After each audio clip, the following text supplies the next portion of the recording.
السلام نے اپنا تعارف کرایا، جو کلام آپ پڑھ رہے تھے اس کے بارے میں بتایا کہ یہ میرا کلام نہیں بلکہ کائنات کے خالق اور مالک کا کلام ہے۔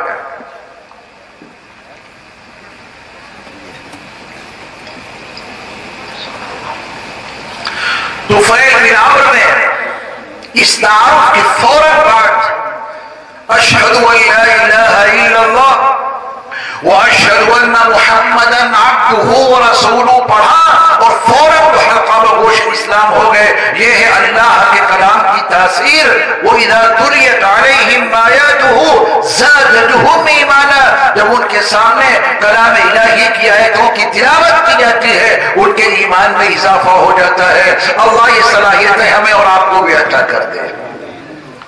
اللہ کا کلام پڑھا جائے، خاموشی کے ساتھ نہ سنیں، پوری توجہ کے ساتھ نہ سنیں، رحمت الہی ہمارے اوپر سایہ فگن ہو جائے گی اور ہمارا دامن مراد گوہر مراد سے انشاءاللہ ضرور بھر جائے گا۔ تو سب کوشش کریں اس دینی ادارے کے اس اجلاس میں شریک ہونے کا مقصد یہ ہے کہ ہماری فکروں میں بیداری پیدا ہو جائے، ہمارا ضمیر زندہ ہو جائے اور ہم اللہ کے کلام کو صحیح پڑھنے کا تہیہ اور ارادہ کر لیں۔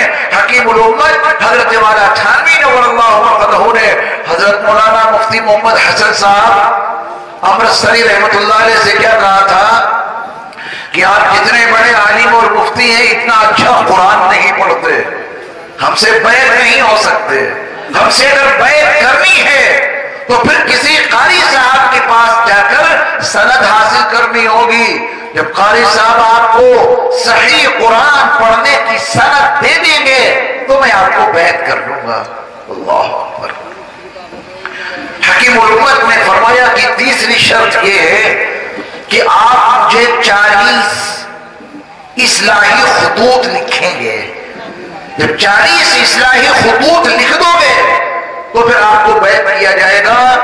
اس کا مختصر سا تعارف یوں عرض کر دوں کہ 40 اصلاحی خطوط لکھنے کی قید کیوں لگائی؟ انسان صرف جسمانی بیماریوں سے واقف ہے، مادہ پرست انسان جسمانی بیماریوں کے نام سے واقف ہے اور جسمانی بیماری کو بتانے کا سلیقہ اور ہنر بھی انسان کے پاس ہے۔ آنکھ دکھنے لگی، ڈاکٹر کے پاس گیا، یہ آنکھ کا مریض ڈاکٹر کے پاس جانے کے بعد آپ دیکھیں کتنے سلیقے سے اپنی بیماری بتاتا ہے۔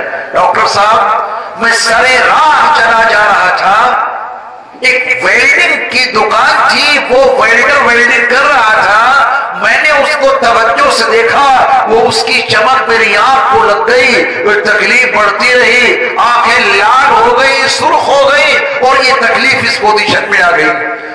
یہ طریقہ معلوم ہے آنکھ کی تکلیف کو بتانے کا۔ گھٹنوں میں درد ہے، ڈاکٹر کے پاس پہنچتے ہیں، کتنی ترتیب کے ساتھ اور کتنے سلیقے سے اپنے گھٹنوں کا درد بتاتے ہیں۔ کمر میں تکلیف ہے، سر میں درد ہے، کوئی تکلیف ہے جسم کی، ہم اس کا نام بتاتے ہیں اور بڑے سلیقے سے اور بڑی ترتیب کے ساتھ ایک جسم کے مریض اپنے علاج کے لیے ڈاکٹر کے سامنے اپنے مرض کو ترتیب سے بتا دیتا ہے۔ لیکن افسوس، سخت افسوس، ہم روحانی بیماریوں کے ناموں سے واقف نہیں کہ روحانی بیماریوں کے نام کیا ہیں اور اپنے شیخ کی خدمت میں اور اپنے پیر صاحب کی خدمت میں اپنی ان روحانی بیماریوں کو کس ترتیب سے بتانا ہے۔ جب روحانی بیماریوں کا نام نہیں معلوم ہوگا تو بتانے کا طریقہ اور سلیقہ کہاں سے آئے گا؟ ٹی بی ایک ایسی بیماری ہے جو انسان کو اگر لگ جائے، اللہ ہم سب کی حفاظت فرمائے، تو وہ انسان کا وجود ختم ہو جاتا ہے۔ اس بیماری سے اور اس کے نقصانات سے ایک عام آدمی واقف ہوتا ہے اور خدا نہ کرے یہ بیماری اگر کسی کو لگ گئی تو اس کے علاج کے لیے ڈاکٹر کے پاس جا کر اپنی جسمانی کیفیات کو صحیح بتا دیتا ہے۔ لیکن عار دلانا یہ کوئی روحانی بیماری ہے، امت اس سے ناواقف ہے۔ حسد یہ بھی کوئی روحانی بیماری ہے، اس سے امت ناواقف ہے۔ بغض، کینہ، غیبت، ان روحانی بیماریوں کے ہم نام بھی نہیں جانتے اور نقصان اس کا جسمانی بیماری سے کہیں زیادہ ہے. جسمانی بیماری کا آخری اسٹیج کیا ہے؟ زیادہ سے زیادہ انسان مر جائے گا، اس کے علاوہ کوئی اور نقصان نہیں. لیکن روحانی بیماری اگر لگ گئی اور اس کا ہم نے علاج نہیں کرایا اور اپنے بزرگوں کی خدمت میں جا کر اور اپنے اکابر کے پاس پہنچ کر اہل اللہ کی جوتیاں سیدھی کر کے اگر ہم نے اپنے روحانی بیماری کا علاج نہیں کرایا تو اس کا نقصان اسی دنیا تک محدود نہیں ہے، بلکہ اس کا نقصان آخرت کی تباہی کی شکل میں ظاہر ہوگا. کروڑوں درود و سلام ہو اللہ کے آخری نبی صلی اللہ علیہ وسلم پر کہ آپ نے ان روحانی بیماریوں کا نام بھی بتایا اور ان روحانی بیماریوں کے جو نقصانات ہیں ان سے بھی اپنی امت کو واقف کرایا، اور اسی کے ساتھ ساتھ آپ علیہ السلام نے اس کا علاج بھی تجویز کیا. عار دلانا، کسی انسان کو اس کا کیا ہوا گناہ یاد دلا کر اسے شرمندہ کرنا، یہ عار دلانا ہے. اللہ کے نبی علیہ السلام نے بڑی سختی سے منع کیا کہ کسی کو اس کا گناہ یاد دلا کر شرمندہ مت کرنا. اگر یہ بیماری کسی کے اندر پیدا ہو گئی کہ میاں آج تم پہلی صف میں نظر آ رہے ہو، آج تم نے اتنی لمبی داڑھی رکھ رکھی ہے، آج یہ عمامہ باندھ رکھا ہے، اس سے پہلے تمہاری زندگی اتنی خلیص تھی اور تمہاری اتنی گندی کرتوتیں تھیں. اگر کسی نے کسی کو اس کا گناہ یاد دلا کر اسے شرمندہ کیا، اس کا کتنا بڑا نقصان ہوگا.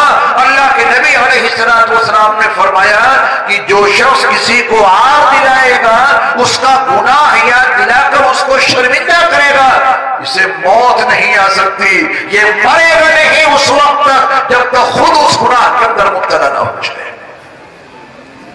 حکیم الامت حضرت والا تھانوی نور اللہ مرقدہ نے حضرت مولانا محمد حسن صاحب امرتسری رحمت اللہ علیہ کو پابند بنایا ہے کہ آپ 40 اصلاحی خطوط مجھے لکھو، میں دیکھوں کہ روحانی بیماری کے بتانے کا طریقہ اور سلیقہ بھی آپ کو آتا ہے کہ نہیں. اگر روحانی بیماری کے بتانے کا طریقہ اور سلیقہ نہیں آتا ہے تو بزرگوں کی خدمت میں جا کر ان سے بیعت ہونے سے کوئی فائدہ حاصل نہیں ہو سکتا. حضرت نے فرمایا کہ مجھے یہ شرط بھی منظور ہے، میں 40 اصلاحی خطوط لکھوں گا آپ کو، اور چوتھی شرط کے اوپر خصوصی توجہ دیجیے گا. حکیم الامت نے فرمایا کہ مولانا محمد حسن امرتسری صاحب اگر آپ مجھ سے بیعت ہونا چاہتے ہیں تو چوتھی شرط یہ ہے کہ اپنی اہلیہ سے، اپنی بیوی سے، اپنی شریک حیات سے یہ لکھوا کے لانا کہ آپ کو صحیح رکھتے ہیں، آپ نے تکلیف نہیں دیتے، آپ کو ستاتے نہیں ہیں، آپ کو پریشان نہیں کرتے، آپ کو ڈراتے اور دھمکاتے نہیں ہیں. اپنی بیگم سے لیٹر لے کر کے آنا کہ وہ آپ کے برتاؤ اور آپ کے اخلاق اور آپ کے کردار سے مطمئن ہے، آپ اسے ستاتے نہیں ہیں. ایک حدیث سے ماخوذ ہے یہ اصلاح. ہم دوستوں کے لیے بہت اچھے ہیں، متعلقین کے لیے بہت اچھے. کسی دوست نے ہمیں بیٹھنے کے لیے کرسی فراہم کر دی تو ہم کہتے ہیں جناب شکریہ. کسی دوست نے ہم کو ایک گلاس پانی پلا دیا، ہم اس کا احسان مانتے ہیں. اور جب اپنے گھر میں جاتے ہیں وہ شریک حیات گرمی کے موسم میں کھانا تیار کرتی ہے، دسترخوان لگا دیا ہے، روٹی پکا کر کے گرم روٹیوں کو رکھ دیا ہے، سالن تیار کر کے رکھا ہے، بیٹھے بھولے سے بھی نہیں کہا کہ بیگم آپ کا بہت بہت شکریہ، آپ نے اس گرمی کے موسم میں اتنی تکلیف اٹھائی، اللہ آپ کو جزائے خیر عطا فرمائے. بھوٹے لفظ نہیں نکلتے، بھولے سے بھی اس کا شکریہ ہماری زبان پر نہیں آتا، ہم بھولے سے بھی اس کو جزاک اللہ نہیں بولتے.